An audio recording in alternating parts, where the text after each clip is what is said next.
Avery, whose show is this?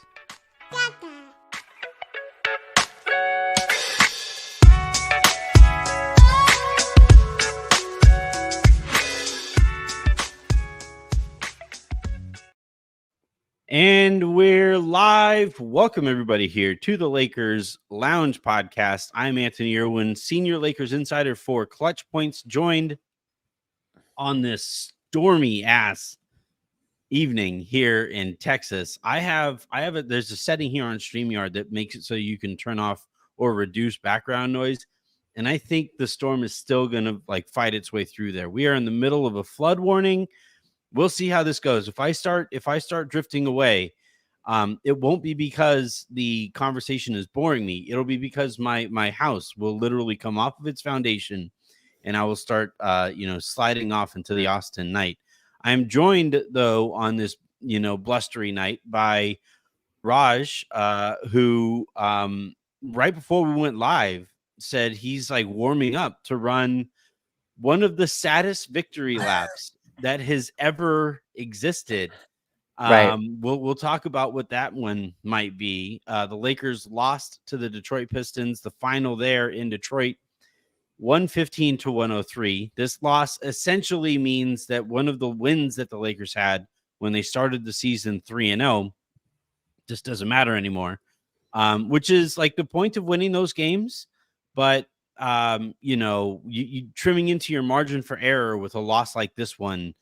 This is one of those losses that you're going to look back on at the end of the year and you're going to say shit. Raj, we'll start we'll eventually get into the game itself here in a second. But what worries me, Raj, is how quickly it took for those same kind of need to bear down on defense, need to take pride in your defense. We are 7 games into the season, and JJ Redick is realizing what we have known all along. This roster defensively sucks. Yeah, there's I've said it earlier, and I'll continue to kind of push it. There's a foot speed issue that I'm not sure how much of it is effort related. And my bigger issue, I think, Anthony, is Jackson Hayes. He has the off court issues that are going on, but just in terms of on the court, he couldn't survive a minute 30 in the fourth quarter. A minute 30, the Lakers. It's not just him, obviously, but the second unit without AD couldn't survive a minute 30 against the Detroit Pistons.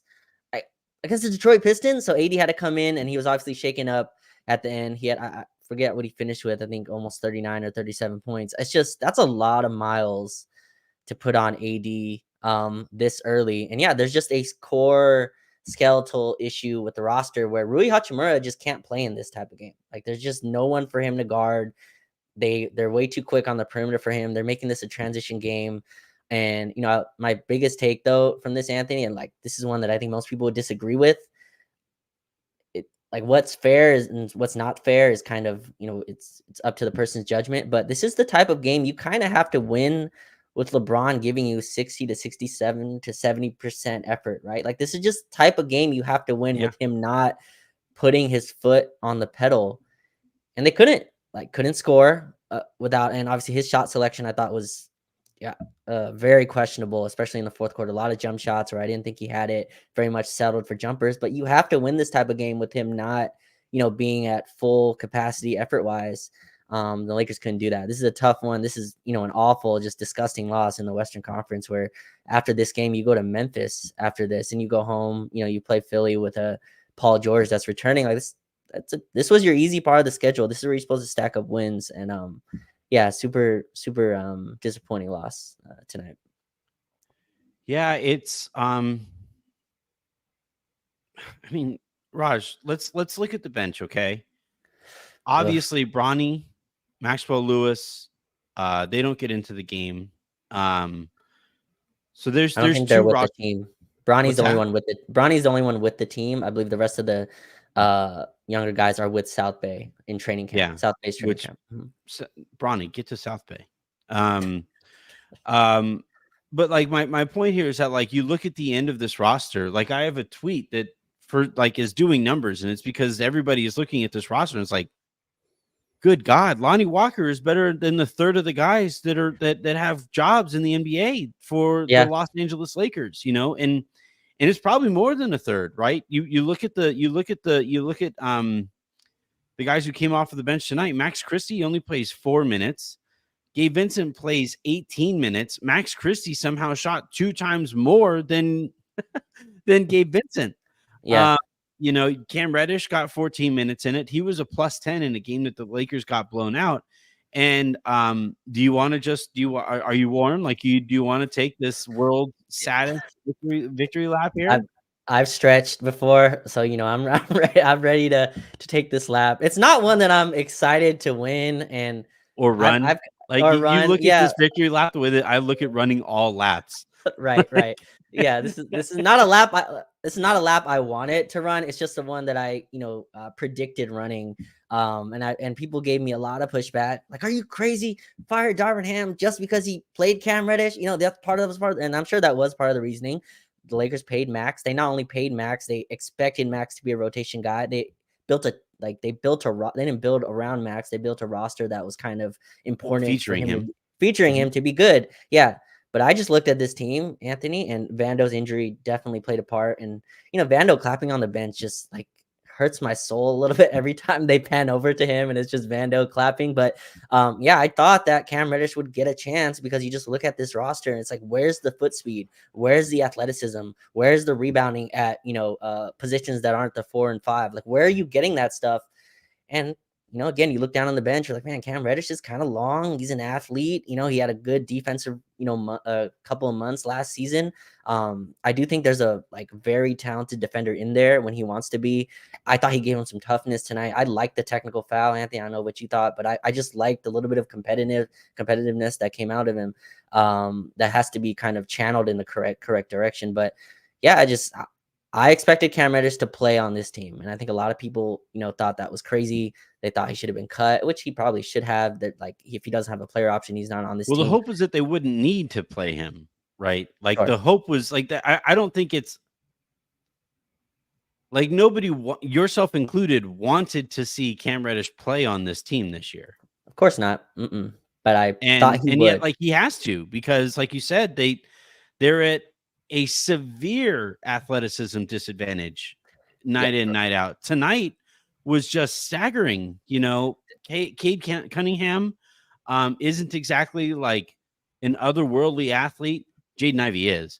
But he looked like fucking prime Vince Carter out there, being guarded by Austin and being guarded by D'Lo and being guarded by Rui. The Max thing, man, for him to play 4 minutes tonight, and then JJ says after the game that they are going to reevaluate they're going to look at some stuff, and that Cam might have earned himself some trust tonight because of the way that he played. Cam Reddish, November All-Star.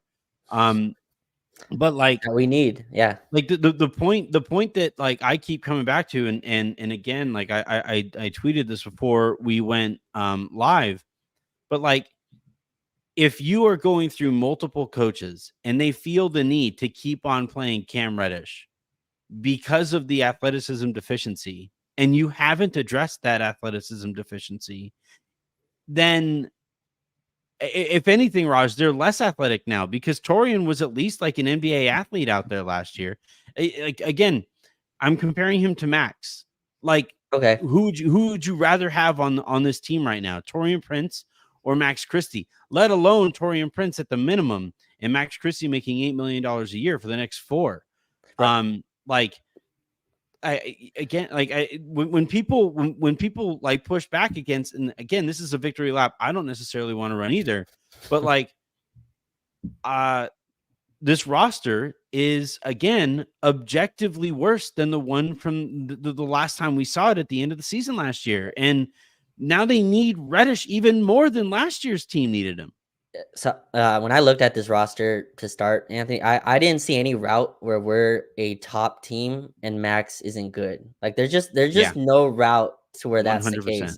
in my opinion. And so, like, again, Cam Reddish, I thought played well tonight. He's one, I've said this before, he's one of the best at mirroring defenders. He's just so chaotic on the offensive end. But maybe that's better than like the one that hurts, honestly. And I think like he's just a stand-up individual, I believe, like just the way they speak about him, but it kind of takes away some of the stuff that's going on. Gabe Vincent, Anthony, becoming a guy that can't get a shot up in 20 minutes is absurd. I'm sure they're telling him do the little things, and I think he is playing hard, but there's a level of passiveness that comes, right? When you're not involved at all in the game offensively, there's a level of disengagement that comes subconsciously, in my opinion. For a player like Gabe, who's always had the ball in his hands, that's how he got his contract by having the ball in his hands and freaking ISOing Al Horford in playoff games and like winning a game 2 in the NBA Finals versus the Denver Nuggets. Like that's the stuff that Gabe Vincent got paid for. And right now they're telling him, you know what, just go out, defend your position. Look, I don't care how good a defender you are. At 6, he's listed at 6'4". There's no way he's 6'4", but like whatever height he's at, there's the level of defensive impact you have to have is like Drew Holiday, Alex Caruso level to like give the empty level stats that he's giving. And you combine that with Max Christie, who played 4 minutes, as you mentioned, and you combine that with Cam Reddish, who also needs to play, who's an offensive zero. Where's your bench scoring from? It's Dalton Knecht, who hit 2 shots but didn't play in the fourth quarter tonight. Jackson Hayes, who couldn't survive too much. Like it's a really tough place, and it's a lot on the shoulders of LeBron and AD, and then it forces you to play a lot of Austin D'Lo 2-guard lineups, which the Pistons looked at, who don't have a lot of structure, Anthony, in their offense, but it's kind of like, oh, he can't guard you one-on-one. Yeah. Here's the ball. And like you attack him every time. And it's a structural roster issue. We've been down double digits, I believe, in like 5 of these games. Down 20 against Phoenix, right? Down to the Kings going into the fourth quarter before LeBron went nuclear. Down this one, I believe. Down, I think Minnesota, we were pretty much up the entire game. But Cleveland, obviously, we got blown out. Toronto, we blew a 20-point lead. It's just, the defense is extremely concerning, and I don't know where a fix is coming unless Vando's health, gets better in quick time. In soon time. We're hopefully about a week away from a Vando, or not a week, but a few days away from a Vando update. About I think like 3 or 4 days ago, we were told by JJ Redick that in a week or so they would have another update on him. But again, like the way that this roster is built, Jared Vanderbilt is going to have to be like prime Scottie Pippen in order to have the impact that they need him to have. Steven makes a great point here, and we probably already know what the Vando update is going to be. Well, he's progressing, but hopefully we'll talk to you guys about it again in a week. By the way, please stop asking about Jared Vanderbilt. I was really happy with the way that they opened the season, the 3-0 start, right? I was really happy to be able to say, like, yeah, there are good positive vibes here. But I did say at the time, even eventually we're going to get a regression here. Eventually, like, somebody is going to dip back into some of their bad habits, or a couple people are going to dip back into their bad habits. Or like the one that I didn't really see coming is that like Max Christie and Gabe Vincent would just not be NBA players. Like that, I didn't see that one coming. I thought at the very least they would be like maybe slightly below average, but they don't look like they belong on NBA courts. Max especially, like, I don't know if he needs to take a week. Maybe it would be good. We already kind of saw with how he responded to Dalton being like the more popular kid in school. Now all of a sudden he's looking up at Cam Reddish potentially on the totem pole. Like, we'll see how he handles that.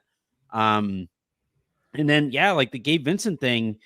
I was talking with somebody and it was like, this adjustment that JJ Redick is making to stagger Austin and D'Lo a little bit more and try to give the bench a little something. Like he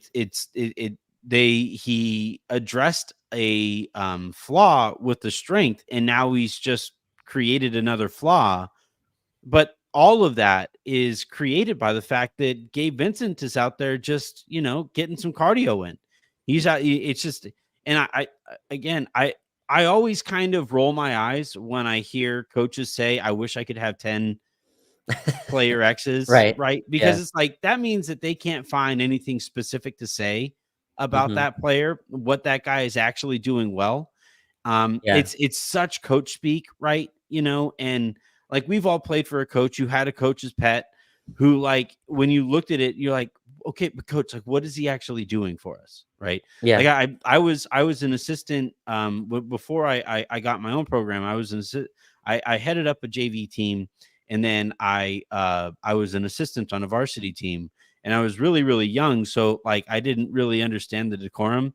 And the coach who I was working for had one of those guys, right? He was a point guard who slapped the floor, got after it defensively, always got beat because he was slapping the floor and because he was more like, bark than bite.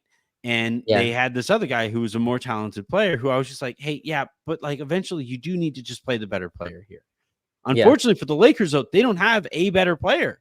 There is no other option.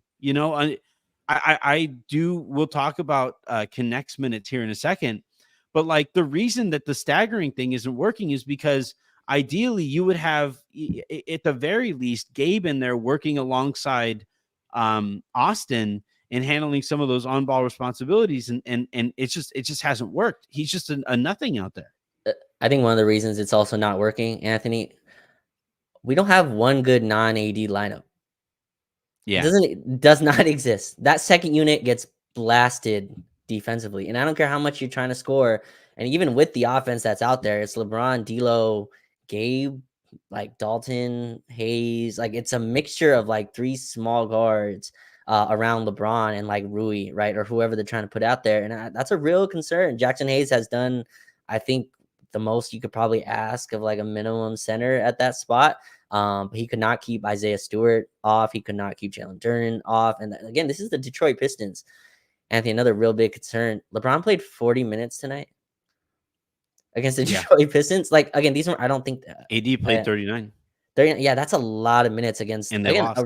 and they lost against a really bad team. Again, LeBron 7 for 16. Like I think these are the type of game. These are the type of offensive outputs that I think fans should kind of expect against these bad teams. Like I 100% believe this was a game where LeBron and probably the other players looked at it and was like, hey, we can kind of work our way through this one and kind of win it at the end. And then Detroit was up 20, and all of a sudden you have to put your foot on the gas for the entire night. And the Lakers aren't like other teams. They don't have 3-point volume. So like how these other teams have leads disappear so quickly, Lakers just don't have that type of shooting, especially when D'Lo's 2 for 5. Austin took 10 threes, but it was 3 for 10.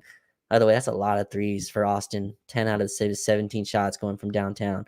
But yeah, this is a really like nasty result when you look at the expenditure that you did with LeBron, AD, and losing to a Pistons team that was 1 for 5 coming into the night. So yeah, just awful loss. You better beat Memphis on Wednesday.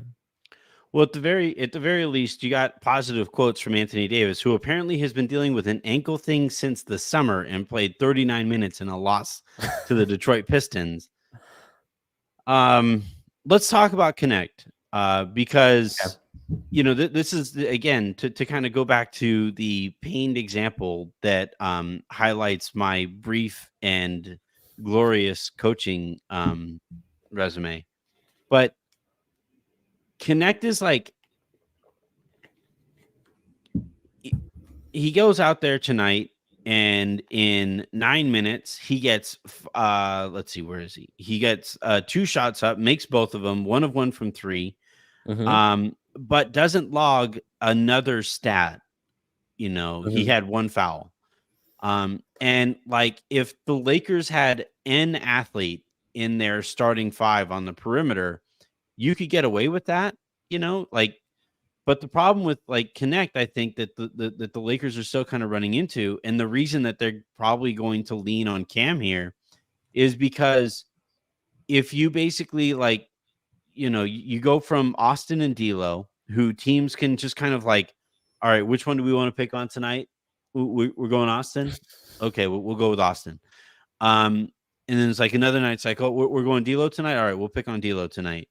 And you can't go from that and then have your first sub come in and be another guy that a team can pick on, right? Right. Yeah. And so like I can kind of understand where like they're trying to find a way to fix this defense.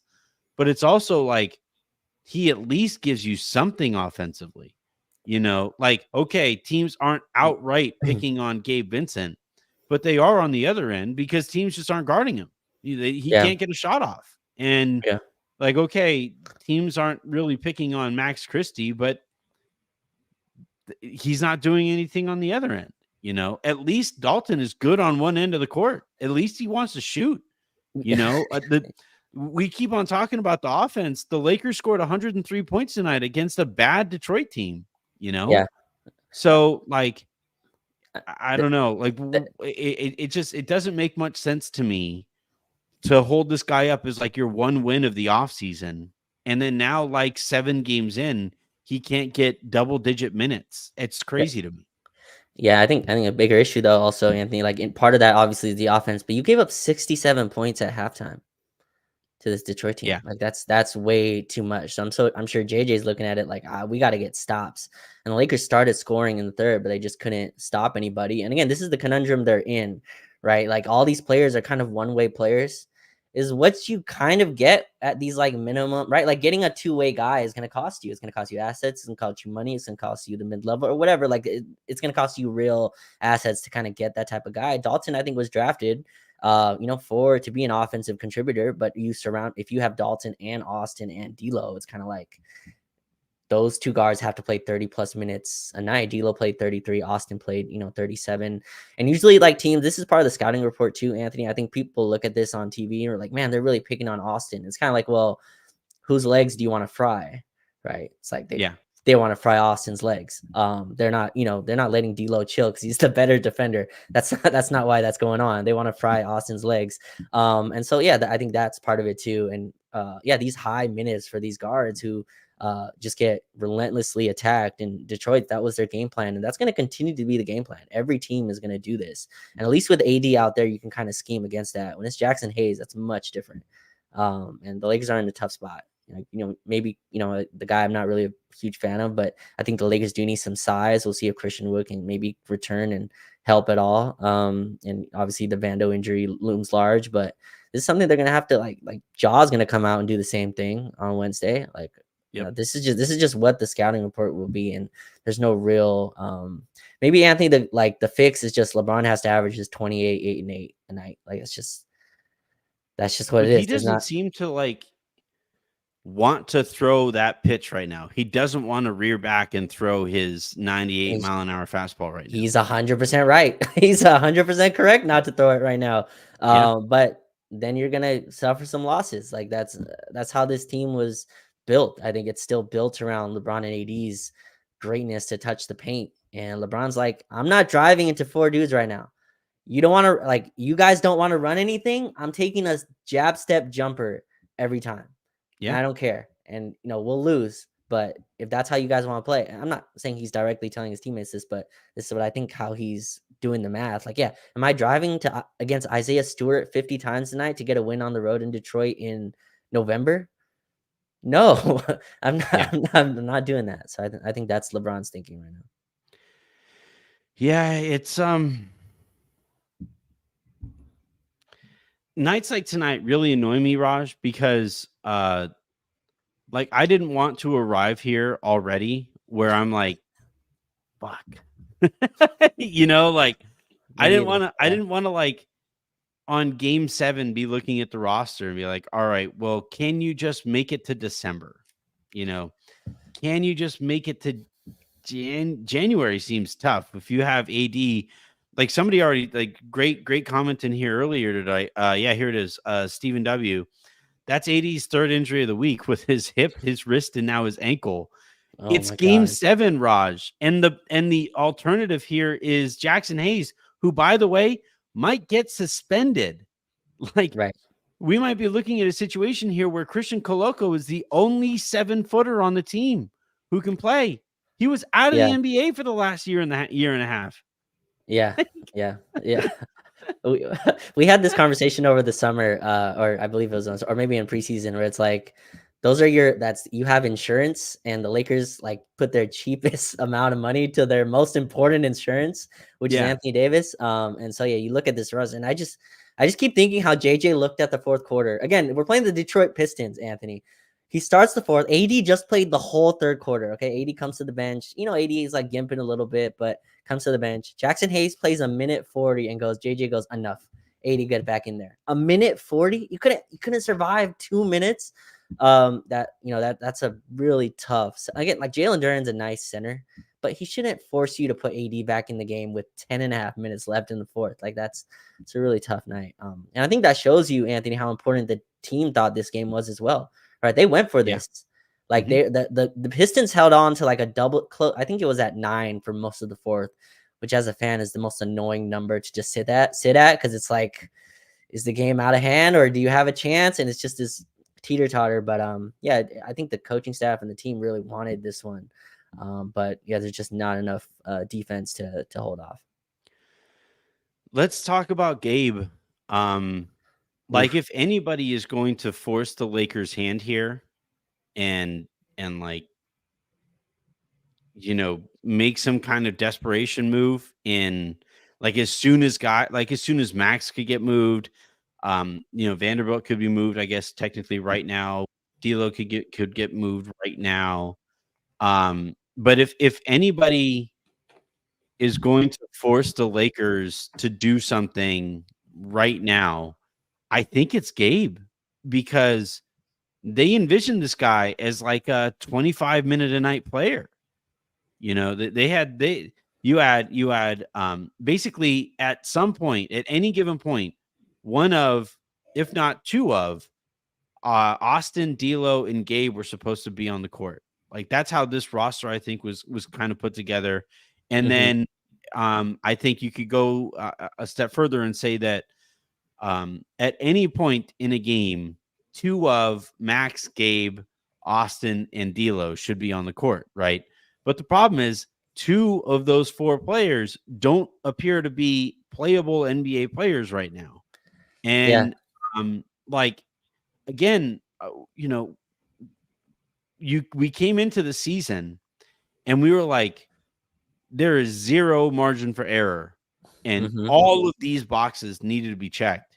And we went like 4 boxes down and we're looking at at Max and Gabe and we're like, oh dear God. So is there anything like before they even, because Rob isn't even contemplating moves right now. So is there anything that you can think can be done to get these guys going? Like is it going to take I think like JJ tonight he almost needed to say, hey Gabe, shoot the fucking ball. That's out there for one rip, please.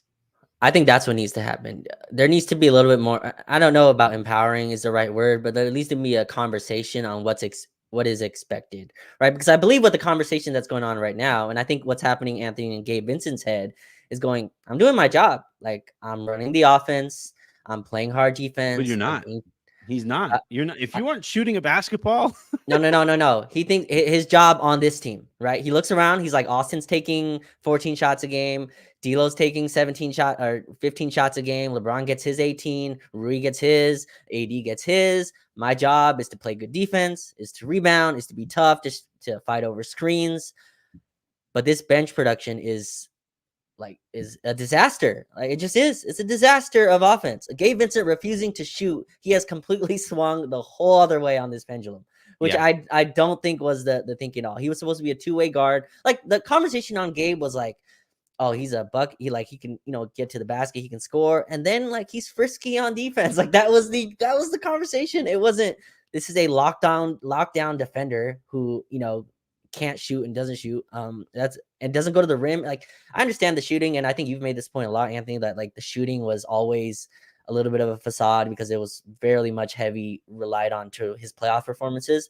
But when you go back and watch those Gabe Vincent games, like he got to the rim, he had a floater game, he had a mid-range game, he had an off the glass, like mid-range shot that he would go to as a go-to move for him. He would get to the line. He was like, people forget this now because Miami has become what they have, but like Gabe Vincent was their fourth quarter offensive guy, not Jimmy Butler, not Bam Adebayo. It was Gabe Vincent at the top creating. Like it's just to go from that to this is just, I don't know.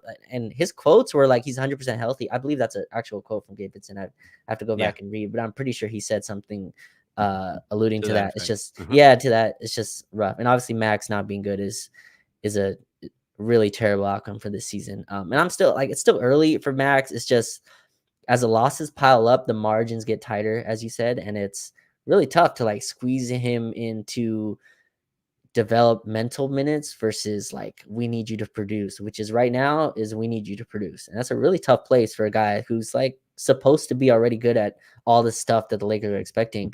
And he's just not. He's so far behind in this 3-and-D role that I think we simplify as fans a lot. Like all you gotta do is run back and forth and take threes.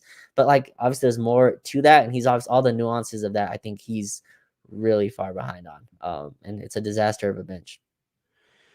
All right, let's I don't want to spend too much time on this game because it's depressing. So I'm going to go ahead and dive into the super comments here, which means first one here comes from Justin Tyndall, who writes, "Big trouble that 4 minutes by Max was pathetic. Looked like he didn't want to be out there. Hope he's not counting his dollars, no longer on that second round pick money.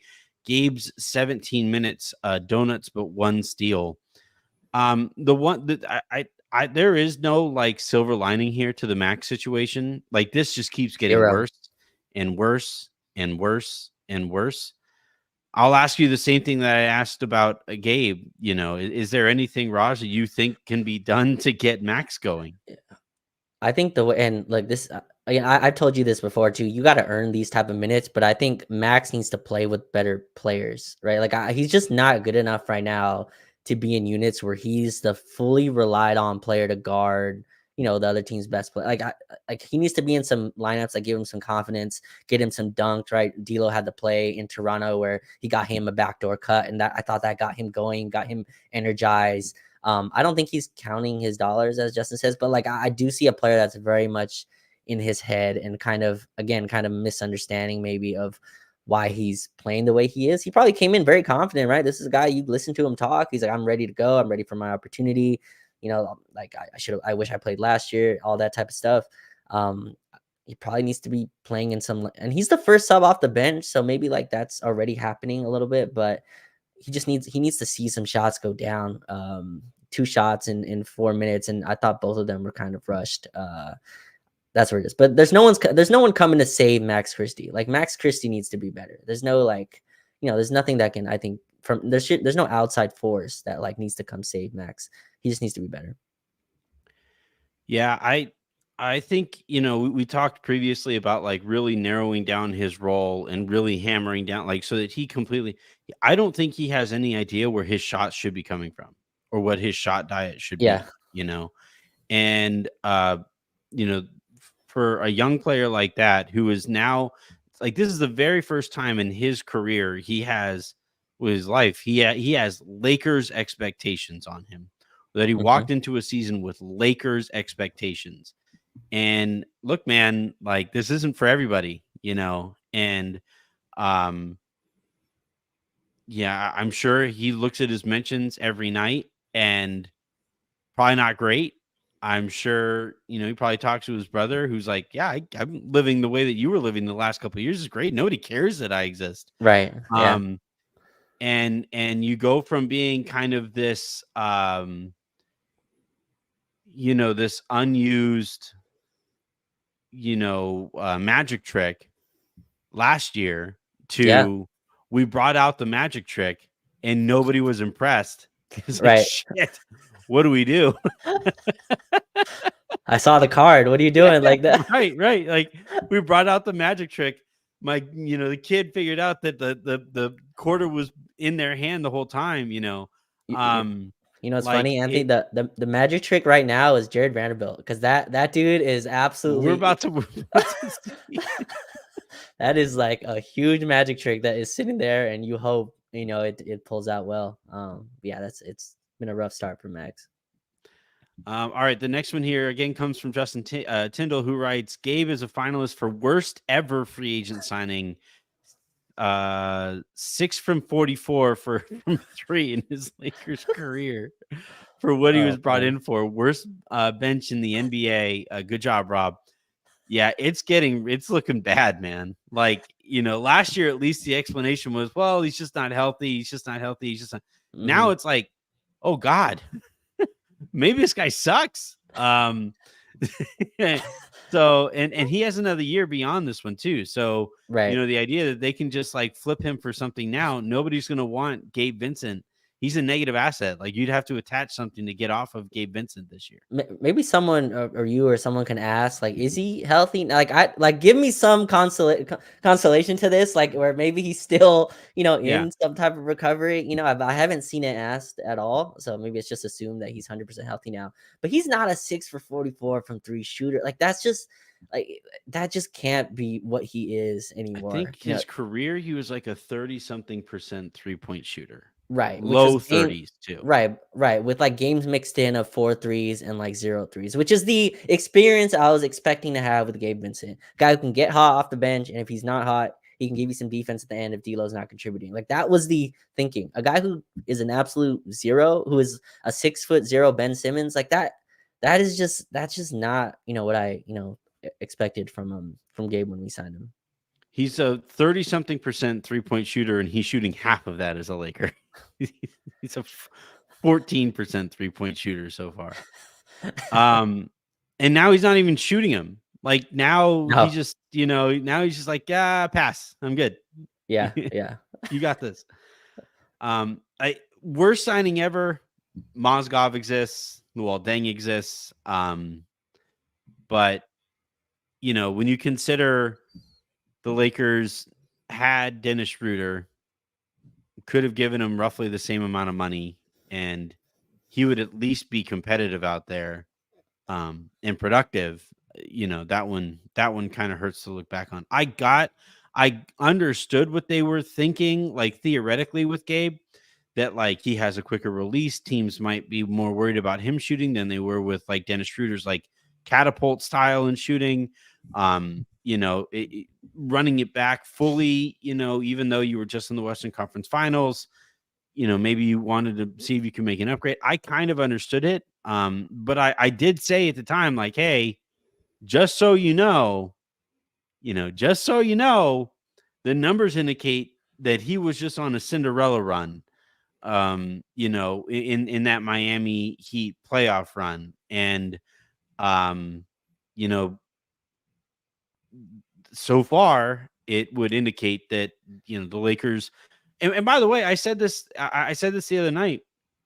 This is the kind of shit that happens when you don't have an NBA scouting department, right? A fully fledged NBA scouting department. And you rely on the one time you see this guy is during that playoff run. And like, that's probably the only time Rob Pelinka ever saw him play. And he's like, oh my God, he's perfect for us. But the thing is, he's not always that player. If anything, he's almost never that player. And to this point, he is for sure not that player. Are you saying they didn't have someone watching the other 14 games tonight? I think there's 14 other games going on tonight. We don't have someone watching every single one of those other games. I'm not positive that they haven't, like, they can afford League Pass for like a full schedule. Come on. All right. Yeah, you can't share League Pass, by the way. You can't have it on two screens, so you got to get same account. Really? Yeah, because I try to watch like a game on my laptop and on the TV, and it's like too many screens. Or maybe you can pay for the premium. I guess there's a premium version. Maybe that gives you. No, if you, I keep telling people this: get your League Pass through Amazon, and it's unlimited screens. Okay. Like everybody listening, I know Amazon isn't always the most popular company out there, but I'm telling you, League Pass through Amazon is a significantly better product than just signing up for League Pass. I think you could also get it through YouTube TV, which is also significantly better. Yeah, I've seen that. Yeah, the NBA League Pass is an awful product that I continue to pay for each year. Last thing really quickly on Gabe, because I think this is part of it as well. I do think Are like you a saying player that like NBA League Pass is the Gabe Vincent of ways to do this? Right. Yeah, that's the way I'm thing. The way this is going. But I do think like a player that earned Eric Spoelstra's trust to like start that, like I don't like that player exist. There there was a good player there. Like, there's no way that like this player and that the player that they signed is obviously on way two different sides of a coin. But like again, I'm not defending in terms of where he is now. It's just I think that signing, I was for that sign. I understood it. We talked about insurance this for a lot of this podcast. Like I thought Gabe Vincent was D'Lo insurance, like in terms of why he was signed. He was like, yeah, if something happens with D'Lo, we can't close with him. He was the guy we signed. And again, this is just a super unfortunate player that we've kind of gotten now. Him and Kendrick Nunn, which like I think he's better than Kendrick Nunn, Anthony, but that bar is low. So I don't know how much better Gabe is than Kendrick Nunn was for us, but yeah, it's just sad to watch a player that who I think is defending like solidly for a 6'0" player. But yeah, the offense is way too putrid for what he's giving you. So yeah, I don't know. The other side to what you're talking about there is that like Eric Spoelstra just knows he's a good enough coach that he can get anything from anybody. You know? Yeah. Like it's not like the Heat, like they have their culture guys, right? They have their Udonis Haslams and guys that like stick it out there for years and years and years because they actually do develop that trust. But when you like, if you have a starter on a team that went deep into the playoffs and you just let that guy walk, like that's kind of indicative of like, yeah, no, that's a good point. They were like, oh yeah, we're not paying you. Yeah. All right. Final comment here from Justin Tyndall, who writes, Vando had a foot injury and he's been out the same amount of time that an ACL injury is. Clown show from a clown show run from a franchise. I mean, that was the concern when he had it, right? Based on the way that he tweaked it, you looked at it and it was more on the side of his foot, like his foot was turned. Normally with those ACL injuries, somebody goes back and they plant, and you can see like right behind the foot that snap there that like makes everybody's stomach kind of turn. Vanderbilt's was a little bit more lateral, you know. That's why I kind of wondered if it was a Lisfranc when it happened. But whatever it is, the thing with Vando is that like he had foot issues coming out of college. He somehow had 3 healthy seasons in Minnesota, and with then us. now has apparently gone back to having foot problems. Like if you want to talk about like the way that the Lakers, you know, do or do not invest in their organization, you know, we just saw their head trainer position on LinkedIn earlier this summer, weeks before training camp. When I posted that like that position and it said that the slated salary that you would be making in that spot, I was getting texts from people around the league is like, wait, that's it? That's all they're paying that person? So like, you know, if somebody has health injury, you know, health concerns or physicality or physical maladies coming out of college, is healthy, and then arrives in an organization that doesn't, you know, maybe handle those things quite as well as they should, right? Kendrick Nunn, Gabe Vincent last year, Jared Vanderbilt now, like Christian Wood now too, right? Like the list is getting really, really long of players who far outstretch the amount of time that they were slated to miss when they first got injured. Yeah, and I think injuries are always tricky, and I'm sure Vando has a team. Vando's a part of Clutch, so I'm sure they have their team. And feels like there's a lot, Anthony. It feels like there's a lot of communication that's just doesn't exist, right? Like we found out about Vando's surgery, I believe, at training camp or media day, and you know that was all a part of plan, all a part of the plan. I guess it's just with him, I just like I'm tired of the updates, and it's not like his fault or anyone like specifically fault. It's just tired of these updates, and I think there was like like a I don't know, he got hurt again or a setback with his, you know, with his recovery. It's just let me know when he's playing. There was a video of him shooting. I don't know if you saw this, but like he did not get off the ground, which was just not His shot somehow looked worse. Like the hitch in his shot somehow looked worse. Well, he wasn't like lifting. It was just kind of, you know, a set shot kind of thing. So hopefully, you know, he gets back healthy again. I think we're we've put Vando in the, would you say it's like he's the magic trick? Like we've kind of put Vando in that spot where it's kind of like it's not prime Kawhi Leonard that's coming back. It's a very helpful player. It's a player that obviously will help this team, but they're not getting Kawhi Leonard back. There's things you have, and he's like a 20-minute player too. Like you got to figure out the rest of the lineups, even when he's not playing. But yeah, that's rough that he's been out this long since last February, right? I believe he came back in February and then like got hurt a week later or something. So yeah, hopefully Vando's back by January to February. I mean, look, the way that beat reporters are kind of handling this, where it's like we'll get updates whenever we can, and they aren't exactly pressing for it, right? That says a lot. So yeah. All right, that I believe is going to do it here for this episode of the Lakers Lounge podcast. Excuse me, disappointing win here for the Lakers, again falling to the Detroit Pistons 115-103. They next play the Memphis Grizzlies. Another just brutal matchup for the Lakers. They have size. Zach Edey appears to be legit. He went for 25 and 12 or 13 tonight. Hit a 3. John Morant is doing. Did you see both of the layups that he made? I saw the 361 and it was like he had two 361s. Oh my God. Yeah. And he switched hands on both of them just for shits of it. Why not? Exciting player when healthy. Yeah. Do you think D'Angelo Russell can jump 360 degrees in the air like without having to make a layup? Man, D'Lo's floaters tonight, by the way. Oh my God, I don't know what was going on, but no, he does not lift a lot. That's gonna be a fun matchup.